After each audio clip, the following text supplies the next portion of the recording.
Welcome back to Pistons Talk Podcast. Hope you guys are having a great night. Your Detroit Pistons lose 91 to 90 to the New York Knicks in the Las Vegas Summer League. The Pistons are now 2-2 in 4 Summer League games. We're going to get into all the quarters, positives, negatives, and the MVP of tonight's game. So let's get straight into it, you guys. So the first quarter was kind of like last games where there wasn't really any energy. The defense wasn't really there yet in the first quarter. What I did like, though, and I'm going to transition into this player, was Marcus Sasser. I thought Marcus Sasser in the first quarter was really looking to get his teammates involved. It wasn't just so much, I'm going to bring the ball up the court and look to score. He was looking for teammates. He was looking for Donis Jenkins. He was looking for Ron Holland. And he looked to kind of initiate the offense that way. And I think that's progression for him if the Pistons are going to continue to try to develop him into a backup point guard. I don't really know if that has been like discussed or actually even reported, but just from Summer League and kind of like my impressions, my assumptions, I guess you could say, is looks like they're trying to develop Marcus Sasser into a backup point guard. But I thought in the first quarter, he did a very good job of initiating the offense and getting his guys set up. What I also did want to talk about was Ron Holland. Now, this was kind of a negative. And I think once Ron Holland gains a little bit more weight, this won't happen as often. But he did get blocked quite a few times when he would take the ball into the painted area to try to, go for a layup or a dunk or whatever it may be. I think once he adds a little bit more weight, he's not going to get blocked as much, but it is something I did write down that he was getting blocked a couple times in the first quarter. Like, again, I'm not going to over criticize him. He's a rookie for Summer League games, but this is something I did notice him getting blocked a few times, but I think he'll be okay at the end of the day. Also want to get into Bobby Klitman again. Bobby Klitman, he's just everywhere. He stuffed the stat sheet tonight. It kind of almost looks like a Draymond Green stat line because it was kind of doing everything: scoring, rebounding, passing the ball, getting some steals. But Bobby Klitman in the first quarter hit 2 3-pointers, looked really good. That 3-point shot looks excellent, shooting over 40% from 3 in 4 Summer League games, mind you. I know it's a really small sample size, but he's been a big, bright spot. I believe for the Detroit Pistons so far in Summer League, really like what I'm seeing out of Bobby Klitman. And kind of shifting over to the Knicks, like Washington Jr. in that first quarter at 13 points. But that was it. After the first quarter, you didn't really hear his name too often. The Pistons quickly addressed that, saying like, hey, this guy's going off. We can't let this guy go off. And, after the first quarter, I think he maybe scored like 1 or 2 more points. He didn't score a whole lot, but that's what I saw in the first quarter. Transitioning into the second quarter, which again, you ended the first quarter 28-27 was the score at the end of the first. The energy again was pretty low. Even Jared Jack told his guys like, "Hey, let's pick the energy up, you guys. Like we're not doing a good job of defending. Like our passes are sloppy." He did say that, I guess, to his players. That's what ESPN, I guess, reported when I was listening to the game, and just the kind of like sloppy passes, low energy. And the Knicks defense is really good. Like, I have to tip my cap to the New York Knicks defense because it was really suffocating. There were a lot of passes that the Pistons tried to make, and the Knicks were on top of. They were forcing turnovers. They were running it in transition. And, they did a really good job of defending the Detroit Pistons in the second quarter. And that Kolek kid, man, like, I don't know if the Knicks don't have a roster spot for him or whatever it may be, because I'm not really that locked in with New York Knicks basketball or following the New York Knicks, but that Kolek kid's going to be really, really good.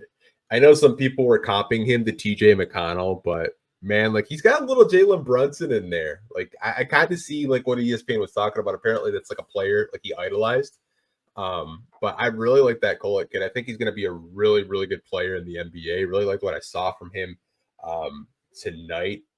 Knicks got definitely a steal. I know they just signed Cameron Payne as a backup point guard, but I don't really think that kid is too many years away from actually being a backup point guard in the NBA. Really liked what I saw out of him against the Detroit Pistons. Going up against Donis Jenkins and Marcus Sasser, he looked really, really good. Um, and the other thing with the Knicks in the second quarter, which I thought they did a really good job, was just their passing and their cutting actions were just like perfect. Like that's something that I noticed from them, that they were just really executing, and the Pistons were kind of sluggish, low energy. Just the first half in general, the Pistons just didn't bring it. But we're gonna get into the second half of what I saw from the Detroit Pistons against the New York Knicks. But before we do get to the second half, we do have to hear from our sponsors over at the Game Time Ticket app. You guys, I have to tell you about today's sponsor, the Game Time Ticket app. How exciting would it be to attend a Major League Baseball game this summer? Game Time is the authorized ticket marketplace of Major League Baseball, which makes getting tickets faster and easier. Prices on the Game Time app actually go down the closer it gets to the first pitch, with killer last minute deals, all-in prices, views from your seats, and their lowest price guaranteed. Game Time takes the guesswork out of buying MLB tickets. One of my favorite features within this app is the views from your seats feature. This allows you and shows you how close you're getting to the action before you buy your ticket to the event you're trying to go to. If you guys go over, download the Game Time app, create an account, and use the code CLNS, you're going to get $20 off your first purchase. Terms apply. Again, create an account and redeem the code CLNS for $20 off your first purchase. Download Game Time today. Last minute tickets, lowest price, guaranteed. All right, we are back. We appreciate the Game Time Ticket app for sponsoring today's podcast. So let's get into the second half, because I think that's where I was really impressed with. I think once you got past like the 3-4 minutes into the third quarter, the Pistons were down 20. Okay. The Knicks just came out, they dominated. And once you kind of got past the halfway point of the third quarter, what I saw from the Pistons was they started stacking good defensive possessions together. They were down over 20 points, and they kept chipping away at the lead that the Knicks did have. Tons of great plays from Bobby Klitman. Donis Jenkins had some good defensive possessions. Ron Holland, my goodness, he is ready, I believe, to defend at the NBA level. He's just such a great defender. He has really good instincts. I really love that about his game. He was fighting over the top of screens, really active, talking out there. Really like what I saw from Ron Holland defensively. And I thought the third quarter that they really were, starting to come back. And we're going to have to maybe start calling this summer league team the comeback kids, because it seems like every game that they won, well, obviously they didn't win this game, but they just keep, chipping away at these leads and making it a game. And that's exactly, what I saw from the Detroit Pistons in the third quarter. And, kind of transitioning into the third quarter, they really just flipped the switch with that defense. That defense just cranked up, and the Knicks were starting to feel the pressure. They were starting to turn the ball over, make mistakes, and they were feeling the Detroit Pistons defense. And you have to credit Jarrett Jack, and you have to credit the players on this summer league roster for just locking in for a full 40 minutes, not pouting, not giving up. And they really made this a game, and in a really exciting fourth quarter. They went on a 21-6 run to make this a game. And they had a run, I believe, last game that they played. And again, like I said, maybe we're going to have to start calling these summer league Pistons the comeback kids, because they've really made this a last minute game. And obviously, I think the elephant in the room is Marcus Sasser. And I see a lot of people kind of blaming him for why the Pistons lost. because he did miss the shot. Now, here's the thing, you guys. It's Summer League, okay? Now, if you want to criticize Marcus Sasser for taking a very, very tough fall-away mid-range jump shot to win the game, I will let you guys do that. But I've told you, I'm not going to, really overreact to Summer League. These games are to work on things you want to implement into your game going into this upcoming season. I thought Marcus Sasser did a very good job, got to the line 13 times tonight, made 11 free throws. Now, if he makes all 13 free throws, we're not up here sitting having this conversation, are we? I thought he had a really good game, scored the basketball at a really high rate tonight. Obviously, didn't hit that shot, but I'm not gonna, overreact and shit on Marcus Sasser because he missed a tough shot. I thought he had a good game. If you guys want to do that, again, like I will let you guys do that over criticize him. I'm not gonna do that. I thought, he's had a kind of up and down summer league so far. He struggled. The first game he had 1 point.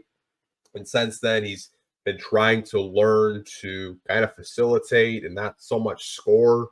Maybe that's kind of a new role for him. He's not really used to playing a point guard role, but I liked it. I liked what I saw from him tonight. Again, obviously really tough shot, but getting into my MVPs for the night. Now, I went back and forth with this. And I'll just let you guys know because I remember the last podcast I did on Wednesday, you guys didn't agree with my MVP. The two MVPs that I considered were Ron Holland tonight because I thought he stuffed the stat sheet and he did a really good job. And Marcus Sasser. I'm going to give the MVP, co-MVPs to Marcus Sasser and Ron Holland. I thought both of them just played an important role in tonight's game. I had a really hard time picking one, and I just can't do that. I don't know. I thought Ron Holland in the fourth quarter scored 10 straight points to get the Pistons really back into it. I thought Marcus Sasser in the first quarter really started to set up his teammates, and I thought throughout the game he hit really good shots and he was getting to the free throw line, and I really did enjoy and like that for him. But co-MVPs tonight were Marcus Sasser and Ron Holland. Now, getting into I'll start with the negatives, and we can wrap this podcast up. Excuse me. I thought again, the turnovers weren't as bad tonight, but I think it's still an emphasis that I'm sure the Detroit Pistons coaching staff, Jared Jack and company, are aware of, and they're going to work with these guys. They're going to work with these guys. Watch some film and kind of break down plays for them. But I thought turnovers, again, were something that has kind of hurt the Pistons in all their summer league games so far. But I thought that was it. And positives, I just like the fight of this team. I like the fight of being down 20 and still trying to come back, not pouting, not putting your heads down, and still competing. I really like this summer league team, and I know I'm probably getting way too invested in a team that is 2-2 and only 500, but not too many negatives from me tonight. Obviously, back-to-back first quarters where the energy is a little bit low, but hey, they haven't really played too much together.